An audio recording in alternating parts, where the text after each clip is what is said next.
Long waits, waves of calls, web crashes, Social Security is breaking down. That is the headline of a Washington Post story discussing Social Security. The Social Security Administration website crashed 4 times in 10 days this month. Incidentally, the month is only 2/3 gone at this point, 3/4. How many business days have probably taken place this year? That's probably about half of the business days the website has crashed, blocking millions of retirees and disabled Americans from logging on into their online accounts because the servers were overloaded. In the field, office managers have resorted to answering phones at the front desk as receptionists because so many employees have been pushed out.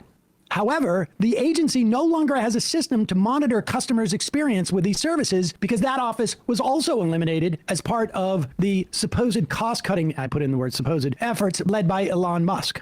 And the phones keep ringing and ringing. This is even before they have implemented this new rule, which will not allow you to confirm your identity via the phone, forcing people to come into offices that are already incredibly understaffed. And when you have website crashes, that is because you don't have enough people to maintain the server status. This is what their plan is. This is what their plan has been since the beginning. This is why they were talking about DEI, and they never talk about DEI anymore, because that was their wedge to get in. And USAID was the low-hanging fruit, and they just started from there and went everywhere else. But here's another story from the day before. Why DOGE is struggling to find fraud in Social Security. I think this also was in the Washington Post. You had DOGE first going out and talking about Musk's assertion that tens of millions of dead people over 100 years old are receiving Social Security benefits.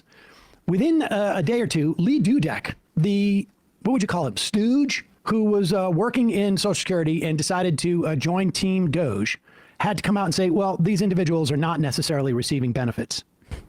Less than 1% of Social Security payments in recent years were determined to be improper, often the result of an accidental oversight or change in benefit status. This is according to a report last year by the agency's Inspector General. Incidentally, that Inspector General was fired. Yep. Almost 2 months ago now. Trump cleaned house for all the inspectors general who are tasked with finding the fraud that they say that Elon Musk is now finding. But so that number, 1% of Social Security payments, was $9 billion a year. And more than 2/3 of that, $6 billion, probably close to 7, of the mistaken payments were eventually clawed back, which means highly unlikely that it was fraud